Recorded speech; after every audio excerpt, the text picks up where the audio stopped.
Good morning, Alex and friends. I'm Grace. Today is Sunday, June 7th, 2026, and you're listening to Alex's News.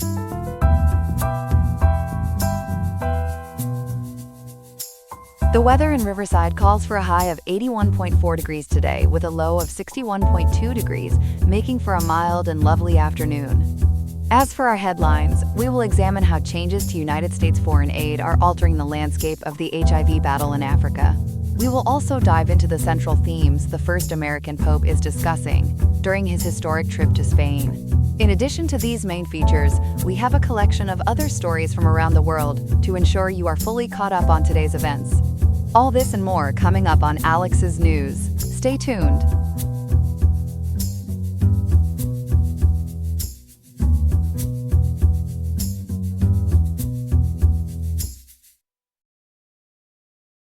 Good morning, everyone. Today we're digging into a story that's reshaping public health across an entire continent. For more than 2 decades, the United States led the global fight against HIV and AIDS in Africa, but that picture looks dramatically different this morning. Our reporter Ethan has been tracking the fallout. Ethan, good to have you with us. Good morning, Grace. It's a sobering story to bring you. As of today, June 7th, 2026, public health experts are describing the situation across Africa as one of, quote, permanent fragility, end quote. That's a stunning reversal after decades of progress.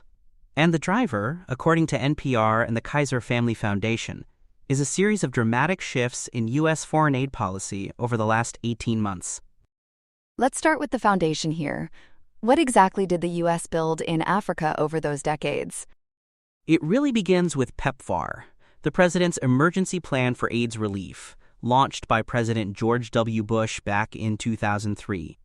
NPR and Iowa Public Radio describe a time when hospitals across Africa were, quote, filled with the stench of death, end quote. Since then, the U.S. State Department estimates PEPFAR has saved roughly 26 million lives.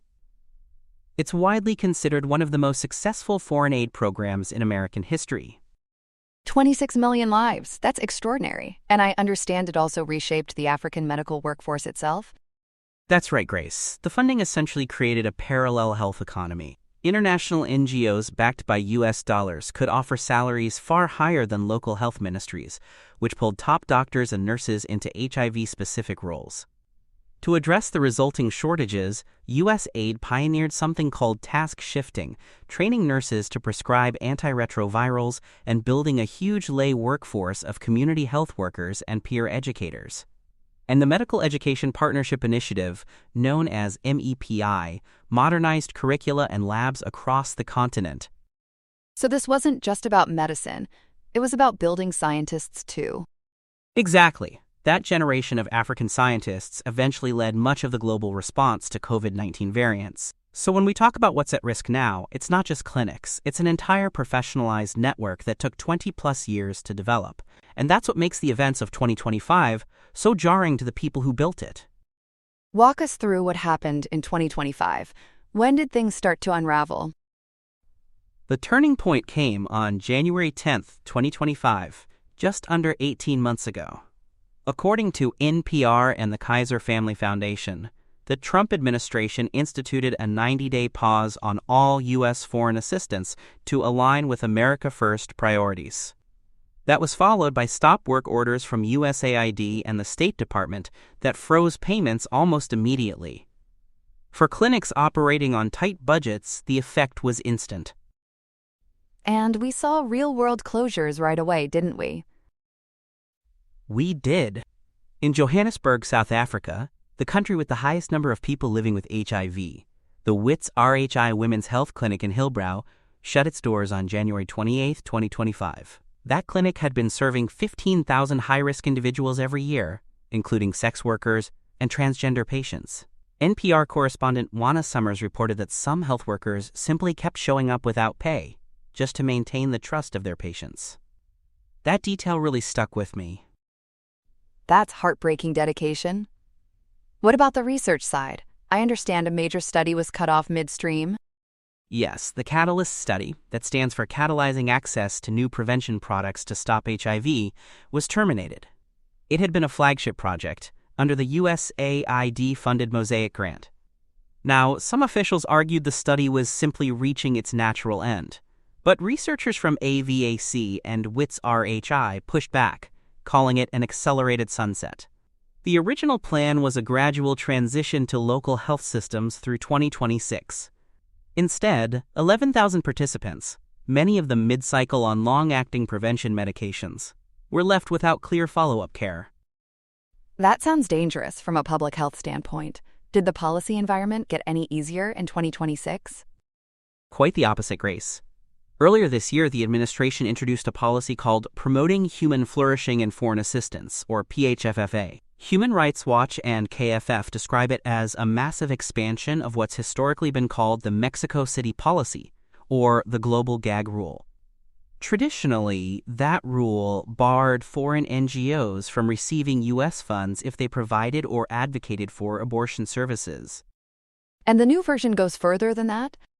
Significantly further. The 2026 version introduced what's being called a triple tripwire, expanding the ban to include any work related to gender ideology, transgender rights, and certain diversity, equity, and inclusion frameworks. Amnesty International and the Guttmacher Institute say this has created real ethical dilemmas for doctors. In South Africa and Mozambique, many local NGOs became ineligible for funds, simply because they refused to stop serving LGBTQ+ populations or providing reproductive health counseling. So providers are being forced to choose between funding and their patients. What do the numbers look like on the ground today? They're stark. In South Africa, the closure of specialized sites has led to a 62% reported difficulty in accessing pre-P and a 46% disruption in treatment adherence among former WITS RHI clients. But Mozambique may be in even worse shape. It's home to the world's second-largest AIDS epidemic, and UNAIDS and Doctors Without Borders are reporting a 25% reduction in new antiretroviral therapy starts and a 38% decline in viral load monitoring. Why has Mozambique been hit so hard specifically? Mozambique relied on the United States for 93% of its HIV expenses. So when U.S.-funded logistics chains collapsed, medication was frequently stranded in warehouses, unable to reach patients. The modeling here is genuinely alarming. These disruptions could lead to 83,000 additional infections and 14,000 extra deaths in Mozambique by 2030. That's a measurable, predictable cost in human lives. Now, I understand there is also a debate about who else bears responsibility here. Not everything falls on Washington, right? That's an important nuance, Grace. SANAC, the South African National AIDS Council, has offered a pointed self-critique. The South African government already funds about 80% of its HIV response, mostly for drugs themselves. But it historically relied on PEPFAR to pay between 8,000 and 15,000 critical staff members, the people SANAC calls the glue of the system. So the staffing was always borrowed money, in a sense. Exactly. Critics argue the South African government failed to domesticate those positions over the last 13 years, treating donor aid as a permanent subsidy rather than a transitionary tool.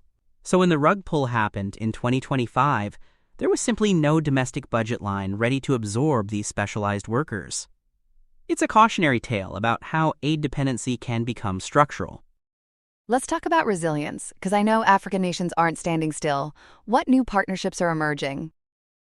Several, actually. Just this month, June 2026, South Africa launched a rollout of lenacapavir, a twice-yearly injectable HIV prevention drug. It's supported by the Global Fund and the Children's Investment Fund Foundation, or CIFF. The rollout aims to reach 456,000 people. Though I should note, that's far short of the 2 to 4 million needed to actually stop national transmission. And other countries are stepping into the gap the U.S. left behind? They are. According to UNAIDS, South Africa secured a $3.49 million grant from China through the South-South Cooperation Fund, specifically targeting justice gaps in HIV prevention, previously funded by the U.S. South Africa, is also pivoting toward local manufacturing, using voluntary licensing from Gilead to produce generic lenacapavir domestically, bypassing U.S.-led supply chains entirely. And specialized care for transgender patients is being partially restored through what's called a state hospital partner model. Can you tell us about that hospital model briefly? Sure, clinics like Charlotte Maxeke Johannesburg Academic Hospital have absorbed former WITS RHI clients into the public hospital system. It's not a perfect substitute. These are big, busy public hospitals, not specialized community clinics, but it's keeping some of the most vulnerable patients in care. It's improvisation at a high level. So where does that leave us today on June 7th, 2026?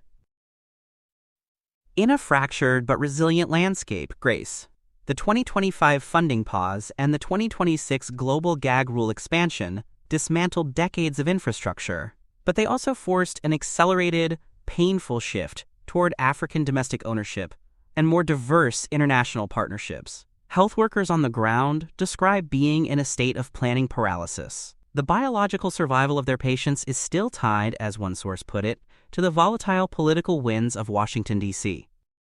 A really important and difficult story, Ethan. Thank you for walking us through it this morning. Thanks for having me, Grace. We're following a historic trip this morning. Pope Leo XIV is in Spain on his first international journey, and it's already making waves. Our religion reporter, Chloe, has been tracking every stop. Chloe, good morning. Good morning, Grace. It really is a remarkable week. This apostolic visit kicked off yesterday, June 6th, and runs through June 12th. According to Vatican News and the Holy See Press Office, it's the first international homecoming for the first American-born pope. He's the Chicago-born Augustinian formerly known as Cardinal Robert Francis Prevost. So this is essentially a homecoming for a pope with American roots. What's the official theme of the trip? He's traveling under the motto, "Look around you." In Spanish, Alzada la mirada. EWTN News reports that the message frames the entire week. Leo XIV is using the visit to address three big issues: political polarization, the ethics of artificial intelligence, and the migration crisis. It's an ambitious agenda packed into roughly 6 days. Let's start at the beginning. Walk us through his arrival yesterday in Madrid. According to the Holy See Press Office, the Pope landed in Madrid on the morning of Saturday, June 6th, which was just yesterday. He was greeted at the airport by King Felipe VI, Queen Letizia, and their daughters, Princess Leonor and Infanta Sofia. The official welcome ceremony took place at the Royal Palace of Madrid. It was a high-profile, very warm reception from the Spanish royal family. And then he went straight into a major political speech, didn't he? He did. In a historic first, Leo XIV addressed the Spanish parliament, the Cortes Generales. EWTN News reports he spoke to political leaders about what he called the sterile fears of polarization. He cited the Spanish mystics St. John of the Cross and St. Teresa of Avila, and he called for, quote, civic friendship, end quote, along with renewed investment in education and research rather than divisive narratives. That's a pretty direct message to politicians. Did he tie it to his recent writing on technology? Yes, and that's where it gets really interesting. He specifically referenced his May 2026 encyclical, Magnifica Humanitas, which translates to Magnificent Humanity. The document warns against what he calls a technocratic paradigm. He urges that artificial intelligence be used to serve the common good rather than to optimize human beings as, quote, projects, end quote. We'll come back to that AI angle. But first, he made a very different kind of stop after Parliament, right? He did, and it really showed the contrast. Vatican News reports that after his diplomatic meetings, the Pope traveled to the Lucero district to visit the CEDIA 24 Horas social project. It's run by Caritas Madrid and provides round-the-clock support for the homeless and people in vulnerable situations. He was welcomed there by the Archbishop of Madrid, Cardinal José Cobo Cano. What did he do once he was inside the center? He spent significant time just listening. He met a migrant from Cuba named Niurka, who presented him with a ribbon bearing the names of her children. He also met Kadri, a Senegalese man, who shared his journey through what he called the dark tunnel of the pandemic to find work and hope. And a volunteer named Alicia talked about the Hope Project, which helps women recover their dignity and independence. Did the Pope say anything memorable about that visit? He did. According to Vatican News, the Pope described the center as, quote, a simple and welcoming nativity scene, end quote, where Jesus is found in the people who come to the doorstep. He emphasized that the poor cannot be neglected if the Church is to remain faithful to Christ.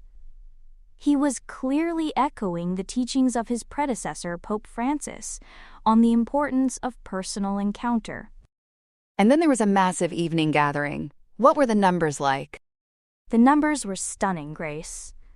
EWTN News reported that hundreds of thousands of young Spaniards gathered at Madrid's Plaza de Lima for a prayer vigil last night. The estimate was over 600,000 people. Leo XIV challenged the youth to reject what he called the culture of indifference, and he told them, quote, you can change history, do it with love, end quote. 600,000 is extraordinary. How did the vigil wrap up? The evening ended in silence, which is striking when you think about a crowd that size.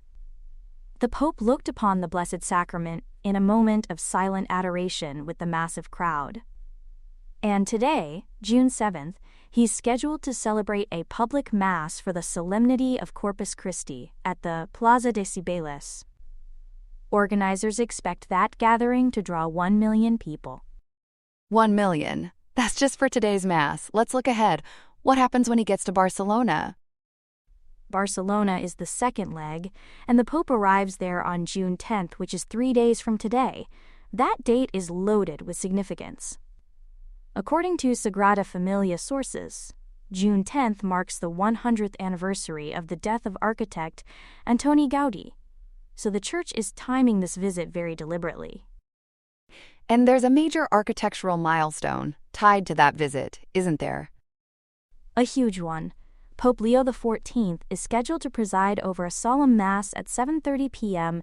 inside the Basilica of the Sagrada Familia. The highlight will be the blessing and inauguration of the Tower of Jesus Christ. It stands at 172.5 meters, and its completion makes the Sagrada Familia the tallest church in the world. I love this detail I read about the height. Can you explain why Gaudí chose that exact number? It's such a beautiful piece of design philosophy. The height was specifically chosen by Gaudí to be 50 centimeters shorter than Barcelona's Montjuic Hill. The idea was to symbolize that the work of man should not exceed the work of God. So even at that enormous height, there's a deliberate humility built into the structure. It's classic Gaudí. Are there other stops on the Barcelona leg we should know about? Yes, 2 important ones. The Pope will visit the Brians I Penitentiary Center to meet with inmates, which fits his pattern of reaching out to the marginalized. And he'll travel to the Abbey of Our Lady of Montserrat for its 1000th anniversary. So that's another major milestone tied to this trip. Then comes what might be the most politically sensitive part of the visit. Tell us about the Canary Islands. This is the final leg, scheduled for June 11th and 12th. Leo XIV will become the first pope ever to visit the Canary Islands. He's fulfilling a wish of Pope Francis to draw international attention to the Atlantic route migration crisis. That route has become one of the most dangerous sea crossings in the world. What does the itinerary look like on those 2 days?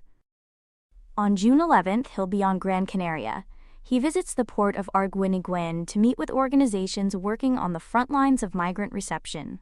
Later that day, he'll celebrate a public Eucharist at the Gran Canaria Stadium. Then on June 12th, he heads to Tenerife. And what's planned for Tenerife? The Pope will visit the Los Riches Migrant Center in La Laguna to speak directly with people who have survived the dangerous sea crossing from Africa. The journey concludes with a closing Holy Mass at the port of Santa Cruz de Tenerife. After that, he departs for Rome. So the trip really ends with a focus on the human cost of migration. Let's zoom out for a moment. Remind us how this papacy began and why his background matters. He was elected on May 8, 2025, so we're just over a year into his pontificate. His papacy has been defined by his missionary background in Peru and his Chicago roots. His election represented a historic shift as the first American pope. That mix of North American and Latin American experience is shaping how he approaches global issues. And you mentioned that encyclical earlier. How big a deal is Magnifica Humanitas in this larger story? It's become a foundational text for the Church's engagement with modern technology. Leo XIV compares the risks of AI to, quote, a new Tower of Babel, end quote. As he moves through Spain, he keeps emphasizing what he calls the missionary nature of the faith. He's trying to bridge the gap between the global North and South while defending the dignity of the human person in an age of rapid technological and social change. A truly packed week ahead. Chloe, thank you so much for walking us through all of it. My pleasure, Grace. I'll be tracking every stop and we'll have more as the week unfolds. Here are some other headlines. On June 6th, Ukrainian forces decided to give St. Petersburg a real buzz, launching a large-scale drone offensive that certainly didn't fly under the radar. Kyiv's forces aimed for a crude awakening at the Petergovskaya oil depot and took aim at the Kronstadt naval base and the Russian Navy's 15th arsenal. While the Russian Defense Ministry claimed to have grounded 376 drones across several regions, Governor Alexander Drozdenko confirmed that over 140 were brought down in the Leningrad region alone. This aerial display follows a frosty reception at the St. Petersburg International Economic Forum, where President Vladimir Putin dismissed President Zelensky's open letter for a ceasefire as boorish and senseless. Ukrainian Foreign Minister Andriy Sybiha warned that Moscow has missed its window for a smooth exit, proving Ukraine can now go the distance with strikes reaching 1,000 kilometers deep into enemy territory. Meanwhile, health officials are struggling to keep a lid on a viral sensation that no one wanted. The Bundibugyo Ebola virus has infected 488 people and claimed 86 lives in the Democratic Republic of the Congo and Uganda. The World Health Organization has flagged this as a global emergency, especially since there is no licensed shot in the arm for this specific strain. With the World Cup approaching, the United States, Canada, and Mexico are keeping a close watch, rerouting travelers through hubs like Atlanta and JFK to ensure the tournament doesn't become a survival of the fittest for the expected 1 million fans. Turning to the Persian Gulf, a fragile ceasefire is currently treading water. Iran launched 7 ballistic missiles and a swarm of drones toward Bahrain and Kuwait, narrowly missing the U.S. Navy's Fifth Fleet. Admiral Brad Cooper confirmed that 6 of those missiles were swatted away, following American strikes on radar installations at Qeshm Island. This flare-up puts President Trump's weekend peace plans on thin ice as the World Food Program warns that instability is driving up prices. While Secretary Marco Rubio tries to bridge the gap, Secretary of War Pete Hegseth is maintaining a hardline stance during this 2026 Iran war. Hegseth is also under fire for thinning the ranks. He personally intervened to remove 9 senior officers from the Rear Admiral promotion list, a move that included all 3 women and 2 black men. While critics worry about a sinking ship regarding diversity, the Department of War is moving forward, with new faces like Jason P. Lowry for the Space Force and Leonard N. Aranas for the Navy. Colonels Clifford V. Sullum, Philip A. Veraco, and Eric J. Zarybniski are also moving up to Brigadier General, while Ashley Devoto has been tapped to lead the Air Force's digital front. Finally, soccer fans are reaching a fever pitch as the World Cup kicks off on June 11th. The U.S. men's national team has touched down in Los Angeles, while Mexico is getting its kicks at Estadio Azteca before facing South Africa.